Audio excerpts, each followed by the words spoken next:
이스라엘 자손이 여호와의 목전에 악을 행하여 바알들을 섬기며 애굽 땅에서 그들을 인도하여 내신 그들의 조상들의 하나님 여호와를 버리고 다른 신들 곧 그들의 주위에 있는 백성의 신들을 따라 그들에게 절하여 여호와를 진노하시게 하였으되 곧 그들이 여호와를 버리고 바알과 아스타롯을 섬겼으므로 여호와께서 이스라엘에게 진노하사 노략하는 자의 손에 넘겨주사 그들이 노략을 당하게 하시며 또 주위에 있는 모든 대적의 손에 팔아 넘기시매 그들이 다시는 대적을 당하지 못하였으며 그들이 어디로 가든지 여호와의 손이 그들에게 재앙을 내리시니 곧 여호와께서 말씀하신 것과 같고 여호와께서 그들에게 맹세하신 것과 같아서 그들의 괴로움이 심하였더라. 여호와께서 사사들을 세우사 노략자의 손에서 그들을 구원하게 하셨으나 그들이 그 사사들에게도 순종하지 아니하고 오히려 다른 신들을 따라가 음행하며 그들에게 절하고 여호와의 명령을 순종하던 그들의 조상들이 행하던 길에서 속히 치우쳐 떠나서 그와 같이 행하지 아니하였더라.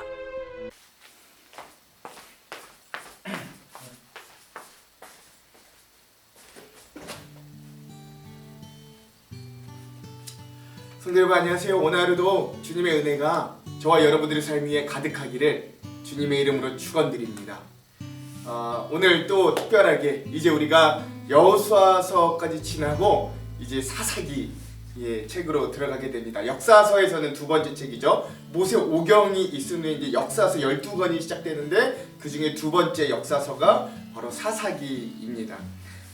이 사사기가 오늘 우리들에게 굉장히 유익하고 또 쉽게 다가올 수 있는 이유는 뭐 재밌기도 하고 이것도 역시 역사서기 때문에 사건 중심이라 그렇게 어렵지 않습니다만 더 우리에게 특별히 다가오는 이유는 오늘날 우리들도 왕이 없는 민주주의 또 개인주의가 극단에 치닫고 있는 시대에 살고 있는데 이 사사 시대가 딱 그랬거든요. 그래서 오늘 우리랑 아주 가까운 이야기다 라고 이 사사기를 보시면 그래서 거의 우리의 이야기와 흡사하다 라고 보시면 여러분 하등 문제없이 아주 재미있게 동감하면서 이 이야기를 읽을 수 있을 겁니다. 여러분 이제 앞에 이 책들을 좀 기억해보자. 큰 줄기로 이야기하자면 창세기, 출애굽기, 레위기, 민수기, 신명기 이 모세오경은 하나님이 뭘 만드시냐면 하나님이 세우실 이 이스라엘이라는 나라 국가의 어떤 기본 경영의 틀, 이념 이런 것 안에 백성들을 훈련시키고 불리시고 만드시는 이야기가 이 모세오경이라고 이야기한다면 그렇잖아요 여러분. 나라를 만드는데 결국 뭐가 중요하냐면 사람이 중요하니까 백성들을 만들어 가신 이야기라면 우리가 지난 시간 동안 보았던 여호수아서는 뭘 주시는 거예요? 그 백성들을 통해서 하나님이 국가의 영토를 주시는 이야기다 라고 할 수 있겠습니다. 자 그러면 이 사사기부터는 뭐 싸움 이야기냐면 주권 싸움 이야기겠죠. 이 나라의 주권이 과연 어디에 있는가? 뭐 백성들에게 있는가? 왕에게 있는가? 아니면 이제 최종 하나님께 있는가? 이런 싸움들의 이야기가 이제부터 쭉 펼쳐진다라고 보시면 되겠습니다. 근데 그 중에서 특별히 오늘부터 우리가 함께 볼 이 사사기 그리고 다음에 읽을 룻기는요 굉장히 특이한 시대인데 왕이 없는 시대입니다. 인간 왕이 없는 시대입니다. 그래서 그런 부분들도 한번 잘 생각하면서 읽으면 굉장히 재밌을 것이다. 이렇게 보고 오늘은 여러분들 뭐 앞에서는 사사기 2장의 어떤 핵심되는 구절만 보았는데 그래서 오늘은 뭐 특별히 읽지는 않고 이 사사기 여행을 떠나기 전에 항상 그랬듯이 전체 지도를 좀 보는 시간들로 좀 채워보도록 하겠습니다. 여러분 이 사사기를 시작하면서요 이 사사기를 한마디로 좀 정리하자면 이렇게 정리할 수 있어요. 퇴보와 실패 그러나 구원의 책. 저는 이렇게 한마디로 좀 요약할 수 있겠다 싶습니다. 다시 한번요. 퇴보와 실패 그러나 구원의 책. 저는 이렇게 한번 좀 지어봤습니다. 다시 이제 암흑의 시대로 돌아간다라고 할 수 있겠습니다. 여러분 그러니까 우리 민수기 아주 지긋지긋하게 봤는데 그 민수기의 백성들이 이 광야에서 이제 가나안 땅으로 땅만 옮겨와서 다시 시작된다라고 보셔도 무방할 만큼 그거보다 더 지독할 만큼 이 백성들의 모습들이 좀 등장하기도 해요. 마음이 좀 아픕니다. 그래서 여호수아를 이어서 우리가 볼 이 사사기 그리고 룻기는 앞서 말씀드렸듯이 백성과 영토가 준비된 이스라엘의 특별히 좀 왕이 없는 시대의 이야기입니다. 그래서 왕이 없기 때문에 특징은 사람들이 자기 소견에 옳은 대로 행했던 시기이기도 합니다. 그러나 더 깊은 의미에서 왕이 없다라는 건 하나님을 왕으로 섬기지 않고 신앙적으로도 자기 소견에 옳은 대로 하던 어떤 영적인 실패와 육적인 타락이 동시에 일어나는 그런 시대이기도 하다라는 것들을 기억하시면 되겠습니다. 예.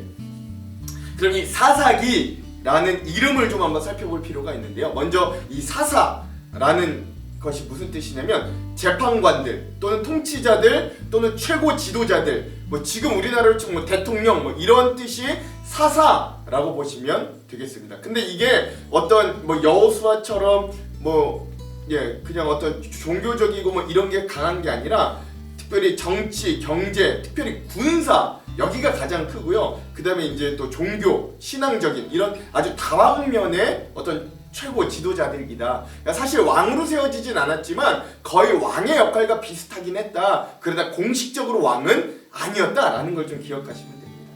이게 히브리어로는 사사기가 쇼페팀이라는 단어이고요. 헬라어로는 크리타이라는 단어이고 영어 성경으로는요. Book of Judges라고 해서 뭐 판사들 뭐 최고 지도자들 뭐 이런 뜻이라고 보시면 됩니다. 그러니까 모두 이름들이 다 사사기 뭐 재판관들 뭐 이런 이야기들이고요. 그래서 우리나라 성경에도 그런 것을 이제 받아들여서 사사기, 즉 왕이 없던 시기 이스라엘을 다스리고 구원한 12명의 사사들 그리고 이스라엘의 불순종과 하나님의 구원에 대한 책이다라고 여러분 보시면 되겠습니다.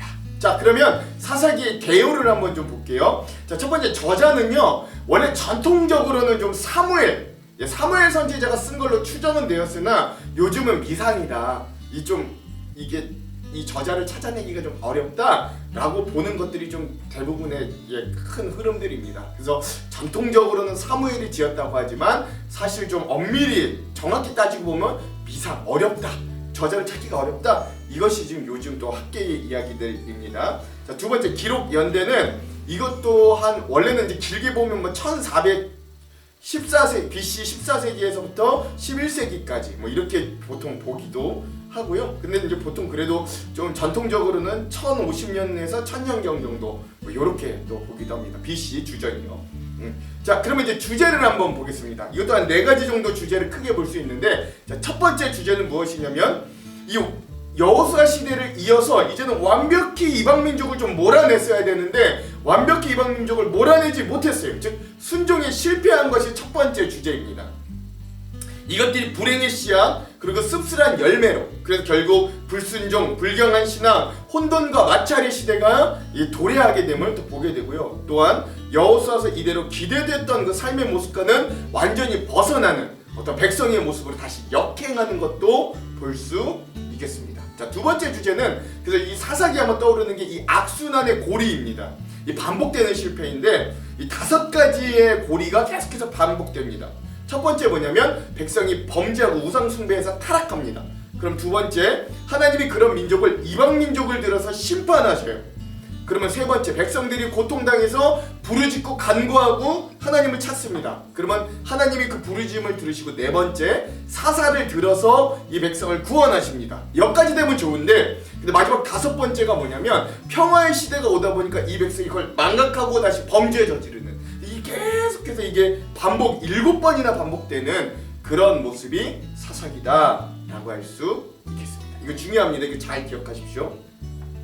자, 세 번째 주제는 무엇이냐? 자기 중심적인 삶에 대한 경고 그리고 그거에 대한 결과라고 할 수 있습니다. 즉 왕이 없는 시대에 이것이 큰 주제다라고 할 수 있어요. 즉 자기 소견에 옳은 대로 신앙마저도 하나님의 말씀 중심이 아니라 내 소견에 옳은 대로 신앙생활하던 시대, 이 사사시대, 오늘날과도 비슷한 시대다라고 할 수 있겠습니다. 마지막 네 번째 주제는 뭐냐면 그럼에도 불구하고 하나님이 그런 고통을 통해 연단을 통해 하나님이 사사를 들으시고 구원하신다는 것. 즉 절대로 징벌은 하시지만 거두지 않으신 하나님의 은혜를 또 발견할 수 있는 게 이 사사기다. 그래서 무질서의 백성들이 다시 신앙으로 질서로 정리될 때 많은 고통과 연단이 당연히 따른다는 것도 이 말씀들을 통해 우리가 깨달을 수 있겠습니다.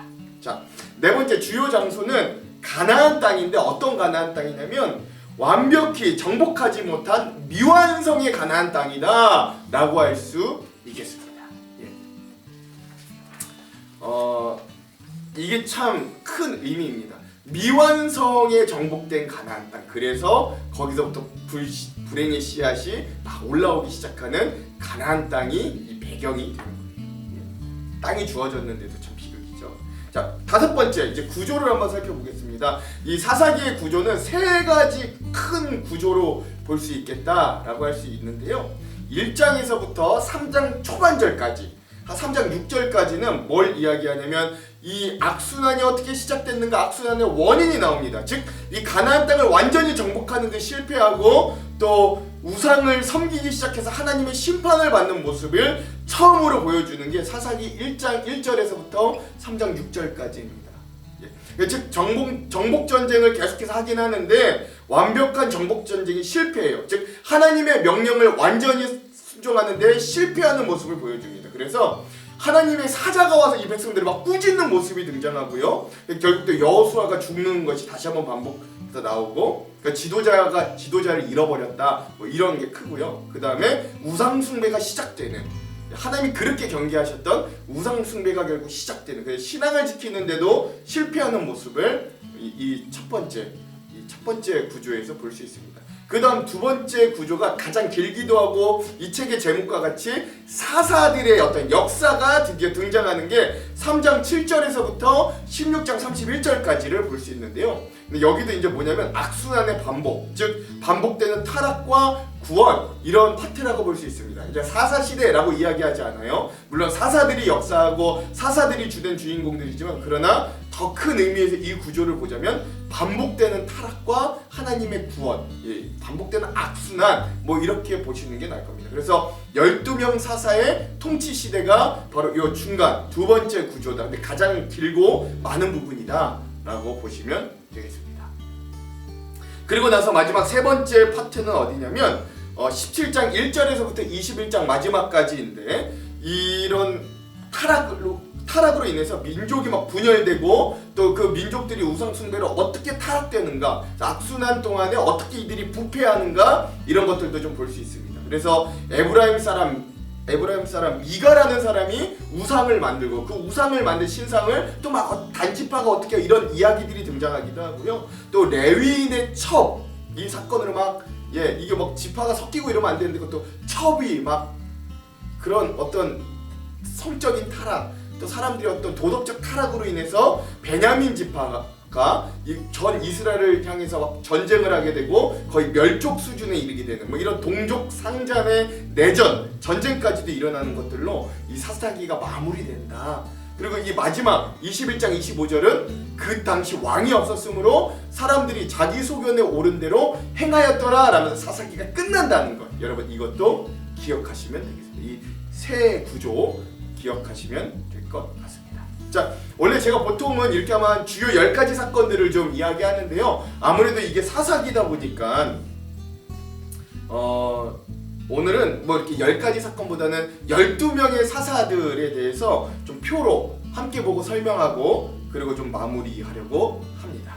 여러분 표를 한번 보시죠. 첫 번째 사사가 누구냐면 운니엘입니다. 이게 여러분 여호수아에서도 등장했는데 갈렙의 사위, 원래는 조카였는데 그 드빌 땅을 정복한 이 운니엘이 첫 번째 사사로 등장합니다. 그래서 메소포타미아 지역에서 지역을 쳐부수고, 그래서 8년간 압제 기간을 이겨내고 40년간을 이스라엘 백성을 통치한 첫 번째 사사가 운니엘입니다.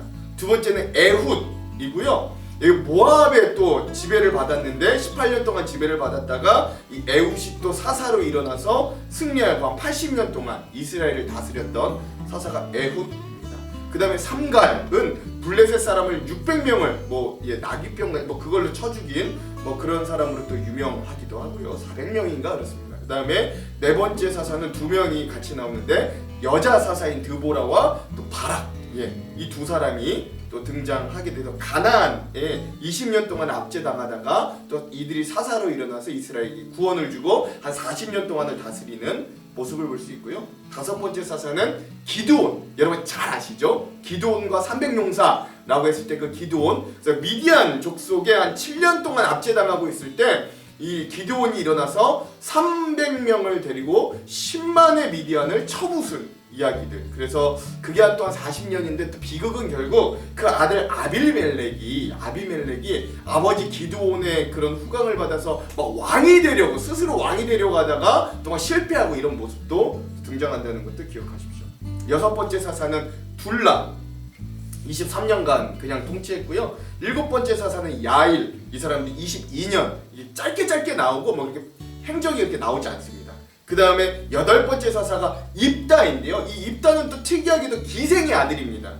그래서 압돈 족속이 한 18년 정도 이스라엘 백성들을 압제하고 있을 때 일어나서 이기고, 그 다음에 6년 동안을 또 이 통치를 했는데, 또 이 사람 또 좀 실수한 게 뭐냐면 너무나 경솔하게 서원합니다.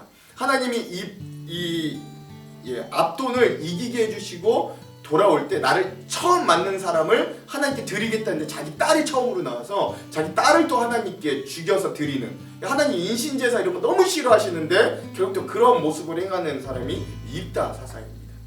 9번째 사사는 입산, 7년 동안 통치했고요. 10번째 사사는 엘론, 스불론 사람인데 이도 10년 통치했습니다. 11번째 사사는 압돈, 그래서 에브라임 사람인데 8년 통치했습니다. 이게 뭐 그렇게 큰 이야기가 없는 사람은 그냥 통치만 한 사사를 이야기하는 거예요. 그리고 마지막 12번째 사사 유명한 삼손입니다. 힘이 센 삼손, 마누아의 아들이고 단지파이고요.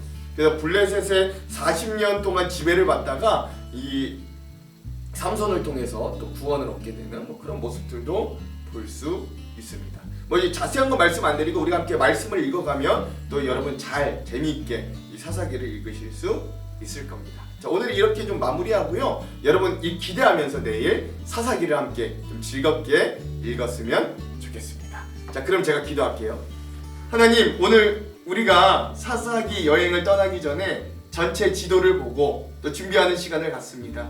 우리에게 기대하는 마음을 주시고 오늘 우리의 모습과 흡사한 이 사사기를 통해 오늘 우리도 우리의 모습을 되돌아보고 회개하고 반성하고 주님께로 돌아가는 귀한 은혜가 있도록 함께하여 주시옵소서. 이 여행 중에도 함께하실 주님을 기대하오며 예수님 이름으로 기도합니다.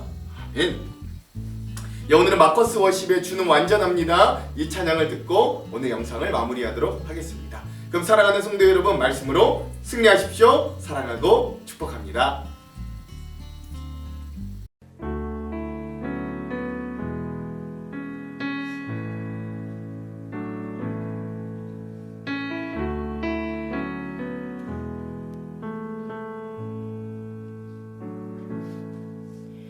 주여, 우린 연약합니다. 우린 오늘을 힘겨워합니다.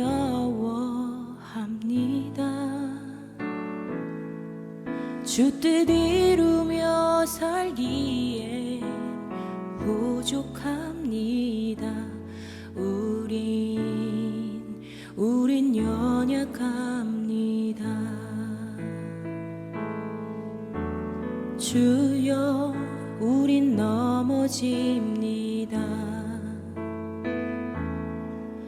오늘 하루 또 실수합니다. 주의 긍휼을 구하는 죄인입니다. 우린 주만 바라봅니다. 한없는 주님의 은혜 온 세상 위에 넘칩니다.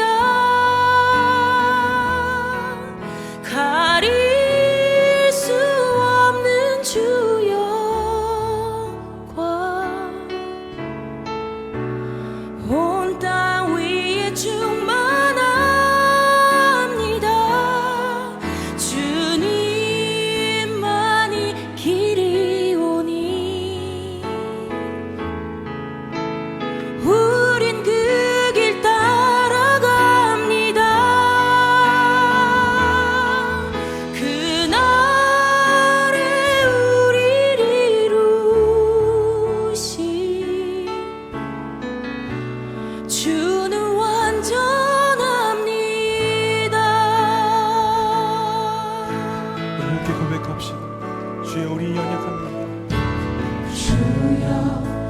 우린 연약합니다.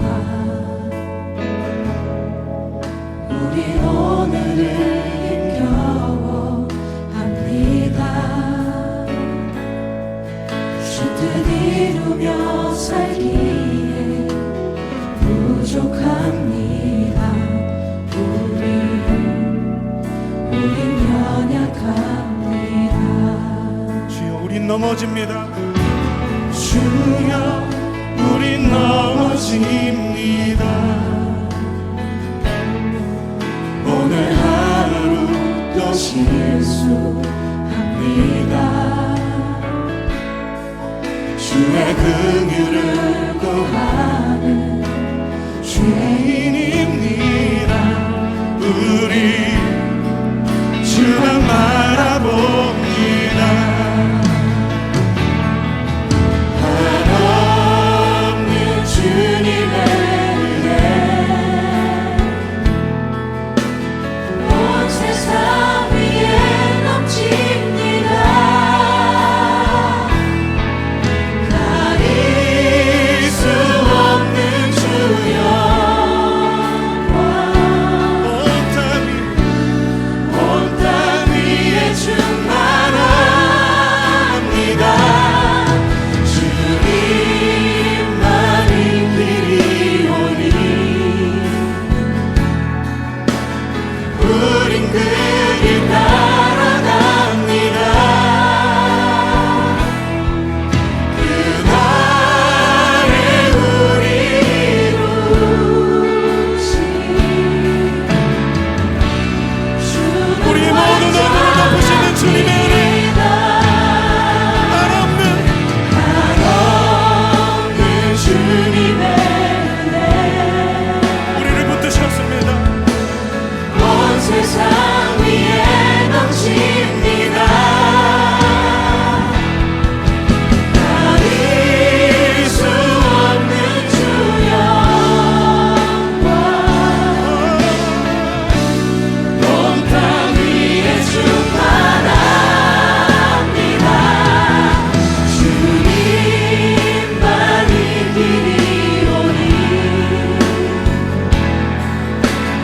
우린 그 길 따라갑니다.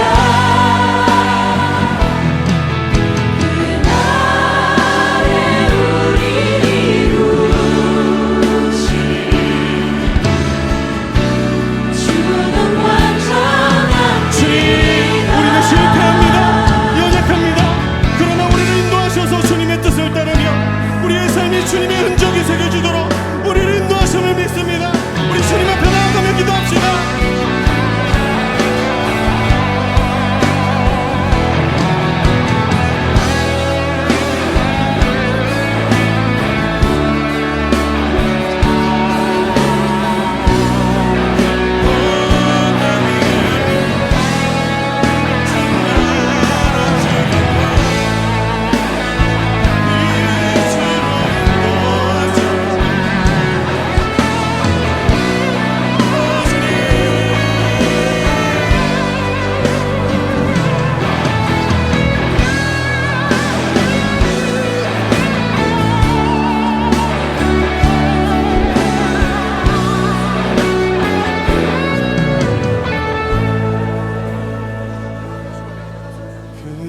그날에 우리 이루신 주는 완전합니다. 그날에